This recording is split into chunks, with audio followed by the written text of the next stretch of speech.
In the summer of 1944, as the Allied forces were clawing their way through Normandy and the German Wehrmacht fought desperately to hold every inch of ground, one small weathered sheet of paper changed the shape of the front line. Literally. It wasn't a battle order, a surrender note, or even an intelligence report. It was a map. A single secret map that should never have fallen into the wrong hands, yet somehow did, and in doing so, shifted troop movements, altered battle plans, and may have saved thousands of lives on one side while dooming thousands on the other. This isn't just a war story, it's a detective story. How did this map come to exist? Why was it so dangerous? And who was reckless or cunning enough to let it slip into enemy hands?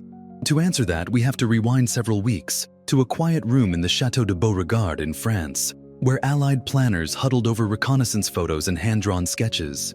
The man in charge of this particular operation was General Omar Bradley, commander of the U.S. 12th Army Group. His staff had been tasked with preparing the groundwork for Operation Cobra, the breakout from Normandy that would finally tear open the German defenses. The key to Cobra's success lay in pinpointing the weakest points of the German line. To do this, Allied intelligence had compiled a map unlike any other. It wasn't just topography and roads. It marked German unit positions, supply depots, artillery batteries, and most importantly, the planned routes of the American advance. In other words, it was the blueprint of the coming battle. In the right hands, it was the path to victory. In the wrong hands, it was an execution order for every soldier assigned to those routes. Normally, such a document would never leave the highest command posts. But in late July, a copy was made for a special purpose, to be delivered personally to Major General J. Lawton Collins of the U.S. 7 Corps spearheading the attack. The courier assigned to carry it was a trusted signals officer. His orders were clear: get to Collins's HQ without delay, avoid main roads, and above all, keep the package secure. What happened next would spark one of the most urgent intelligence hunts of the war, because the courier never made it. Somewhere between the hedgerows of Normandy and the 7 Corps headquarters, the most sensitive map in the European theater simply vanished. And the place where it reappeared would send shockwaves through both Allied and German command. The disappearance was first noticed at 1640 on July 24, 1944. The courier, Captain Charles Chuck Reed, had been due at Collins's headquarters outside Saint-Lô by mid-afternoon. When he didn't arrive, a runner was sent back along his planned route. They found his jeep abandoned in a narrow lane near Le Mesnil-Herman, its engine still warm. There were no signs of a struggle, no obvious damage. Just the vehicle, sitting silent among the hedgerows. Reed was gone. So was the leather dispatch case containing the map. Within an hour, Bradley's staff was in panic mode. If the map had fallen into German hands, it meant that the defenders of the Normandy front would know exactly where the Americans planned to hit the next morning. The breakout could collapse before it began. At almost the same moment, 10 kilometers away, a German patrol from the 2nd Panzer Division intercepted a lone American officer on foot. He claimed to be lost, separated from his unit. He had no rifle, only a sidearm, and, crucially, no papers. That raised suspicion. He was taken to a local command post for questioning. Hours later, German signals intelligence sent a coded message to General Paul Hauser, commander of the German 7th Army. Special material recovered from enemy courier. Immediate transfer to Corps HQ recommended. We don't have the exact German wording of that report, but the surviving documents in the Bundesarchiv indicate that a package matching the description of Bradley's map was in German possession by that evening. Here's where the story takes an even stranger turn. Instead of using the intelligence to launch an immediate counterattack, Hauser hesitated. His chief of staff, General Gunther Blumentritt, reportedly questioned the authenticity of the find. Could it be a plant, like the British deception Operation Mincemeat 2 years earlier? After all, the Allies knew the Germans were desperate for any scrap of intelligence. Was this too good to be true? Meanwhile, back on the Allied side, Reed's disappearance had triggered one of the most urgent damage control efforts of the war.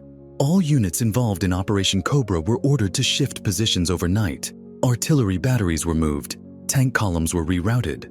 Even the designated bombing zones for the massive airstrike scheduled on July 25th were altered. The front line itself, the very line that the map depicted, was about to change before the Germans could act on what they had. But to pull this off, Bradley and Collins would need speed, secrecy, and just enough deception to keep the enemy guessing.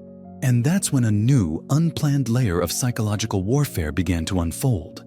That night, Bradley and Collins executed what can only be described as a battlefield sleight of hand. Orders went out under strict radio silence. Units slated to attack on the original plan quietly shifted west under cover of darkness, while decoy formations took their place in the positions marked on the stolen map.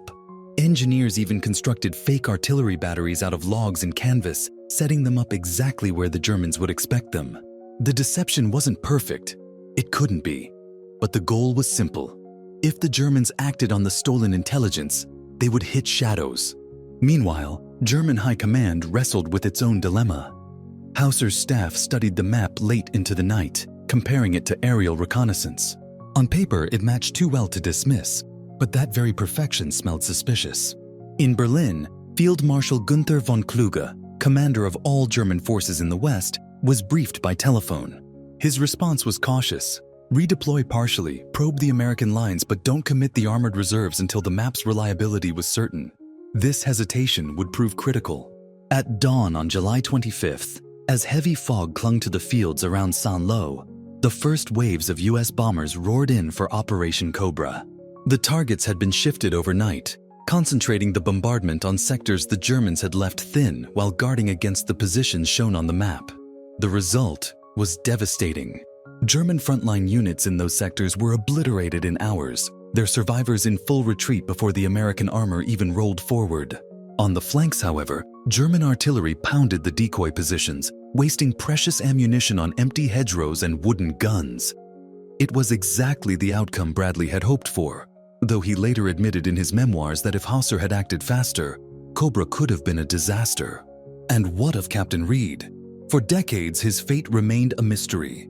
Some assumed he had been killed during capture. Others believed he had been taken to a German interrogation center and executed. But post-war records suggest something stranger. A partially redacted British intelligence file from 1948 refers to an American courier who may have deliberately exposed himself to enemy patrols as part of an emergency deception measure. If true, Reed may have been ordered, or volunteered, to let the map fall into German hands, buying time for the real plan to shift. It's a theory still debated among historians, but it would explain the otherwise baffling decision to send a high-value document by lone courier through contested territory. In the aftermath, the effects of that single misplaced, or perhaps deliberately placed, map rippled far beyond the hedgerows of Normandy. Operation Cobra's breakthrough allowed the Allies to shatter the German defensive line in less than a week, encircling tens of thousands of troops in the Falaise pocket by mid-August 1944. What was meant to be a grinding, attritional push turned into a sweeping advance that liberated Paris ahead of schedule and drove German forces into a retreat they would never fully reverse. Historians still debate the map's true role. Was it an unintended intelligence leak that happened to work in the Allies' favor, or a last-minute improvisation of battlefield deception? Either way, its impact was undeniable. By misleading German redeployments, it accelerated the collapse of their Western Front. And here's where the domino effect becomes clear.